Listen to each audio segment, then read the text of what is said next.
தெய்வ பிறவியாக விளங்கிக் கொண்டிருக்கின்ற பொன்மனச்செம்மல் புரட்சி தலைவர் எம்ஜிஆர் அவர்களை அவதூறாக இழிவாக பேசிய வாய்க்கொழுப்பு பிடித்த பித்தம் தலைக்கு ஏறி உளறிய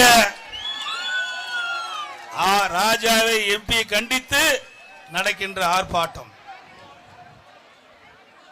தெய்வ பிறவி பொன்மனச்செம்மல் புரட்சி தலைவர் எம்ஜிஆர் அவர்கள் இந்த இயக்கத்தை நிறுவன தலைவர் கோடான கோடி தமிழ் மக்களை வாழ வைத்த தெய்வம் பொன்மனச்செம்மல் புரட்சி தலைவர் எம்ஜிஆர் அவர்கள் இன்றைய தினம் 2 கோடி தொண்டன் இருக்கிறார் என்று சொன்னால் அது பொன்மனச்செம்மல் புரட்சி தலைவர் தோற்றுவித்த இயக்கத்தினால் 2 கோடி தொண்டர்கள் இருந்து கொண்டிருக்கின்றோம். என்னை போன்றவர்கள் உங்கள் முன்னிலே பேசுகிறோம் என்று சொன்னால் அது பொன்மனச்செம்மல் புரட்சி தலைவர் எம்ஜிஆர் என்ற மாமனிதர் உருவாக்கிய கட்சி இருந்த காரணத்தினாலே